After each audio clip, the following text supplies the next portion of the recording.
Praise lord. దేవాతి దేవునికి వందనాలు.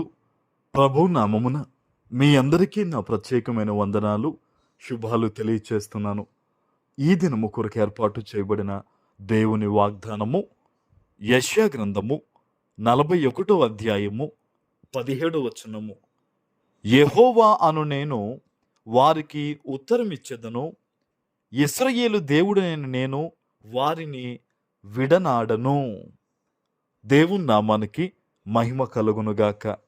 ఈ ఉదయకాల సమయంలో సర్వశక్తివంతుడగు తండ్రి గొప్ప వాగ్దానాన్ని నీకు అందిస్తూ ఉన్నారు.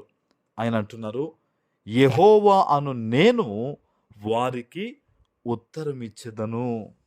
నీ ప్రార్థనకి జవాబిస్తానని, నీ యొక్క ఇబ్బందికరమైన పరిస్థితుల్లో నీకు తోడుగా ఉండి నీకు ఆయన మాట్లాడి గొప్ప కార్యాలు నీ జీవితంలో చేస్తానని ఆయన మాటిస్తూ ఉన్నారు. హల్లెలూయా. ఆయన అంటున్నారు, ఇశ్రాయేలు దేవుడైన నేను వారిని విడనాడను.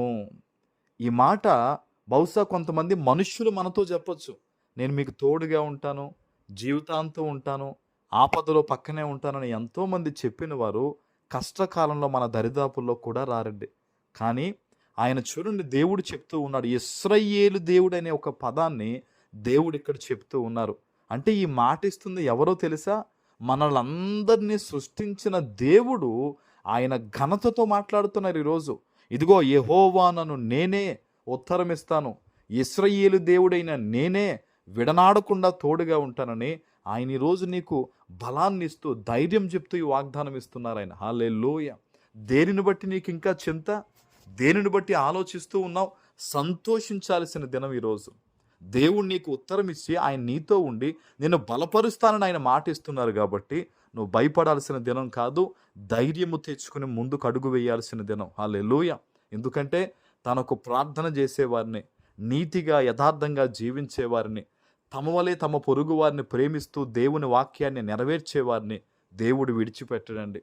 ఈరోజు ఎక్కడి నుంచి ఈ వాగ్దానం నువ్వు వింటున్నావో నువ్వు నమ్ము, దేవుడు నీకు వాగ్దానం ఇస్తున్నాడు. ఏ పరిస్థితుల్లో నువ్వు దేవునికి మొరపెడుతున్నావో, ఏ స్థితిగతుల్లో కన్నీరు విడుస్తున్నావో ఈరోజు నా తండ్రి అంటూ ఉన్నాడు, నేను ఉత్తరం ఇస్తానని. నీ కన్నీటికి దేవుడు జవాబు ఇవ్వబోతూ ఉన్నాడు. నీ ప్రార్థనకి దేవుడు జవాబు ఇవ్వబోతూ ఉన్నాడు. నిరీక్షణ కలిగి ఉండు. అంతేగాని లోకములో ఉన్నవారు బాగుంటూ ఉన్నారు, పాపము చేసేవారు అభివృద్ధి చెందుతున్నారని నశించిపోయే మార్గంలో ఉన్న వారిని బట్టి నీ మనసు కలవర చెందనివ్వద్దు, కలత చెందనివ్వద్దు. ధైర్యము కలిగుండు. దేవుని సన్నిధిలో విశ్వాసంతో ప్రార్థన చేయి. ఎందుకంటే తనకు సమీపంగా వచ్చిన వారందరినీ కూడా దేవుడు ఆదరించే దేవుడే తప్ప త్రోసివేసేవాడు కాదు. త్రప్పిపోయిన కుమారుణ్ణే తండ్రి అక్కును చేర్చుకున్నప్పుడు ఈరోజు నీతి కలిగి ప్రార్థన చేస్తున్న నిన్ను, యథార్థంగా జీవిస్తూ ప్రార్థన చేస్తున్న నిన్ను దేవుడు ఎందుకు విడిచిపెడతాడు? బహుశా అపవాది చెప్పొచ్చు, నీ ప్రార్థనకు అసలు జవాబే రావట్లేదు, నువ్వు అసలు దేవునికి ఇష్టంగానే జీవించలేదని. అపవాది వాడు అబద్ధీకుడు కనుక మాట్లాడతాడు. నువ్వు నమ్మొద్దు. ఈరోజు నువ్వు దేవుని వాగ్దానాన్ని వింటున్నావంటే నీవు దేవుని దృష్టిలో ఉన్నావు. నువ్వు దేవుని దృష్టిలో ఉన్న వ్యక్తివి. అందుకనే దేవుడి వాగ్దానం ద్వారా నీతో మాట్లాడుతున్నాడు. నమ్మకం కలిగుండు, యథార్థంగా జీవించు. ఆయన నీకు ఉత్తరం ఇస్తానని, నిన్ను విడువనని చెప్పేసి ఆయన చెప్పాడు కాబట్టి నమ్మకంతో ఉండు. అన్ని విషయాల్లో దేవుడు నిన్ను ముందుకు నడిపించబోతూ ఉన్నారు. అనేక దీవెనలు నువ్వు సొంతం చేసుకోబోతూ ఉన్నావు. ఆమేన్.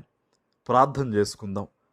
పరిశుద్ధుడు అయిన మా తండ్రి, ప్రేమ కలిగిన ప్రభువా, మీకు స్తోత్రాలు.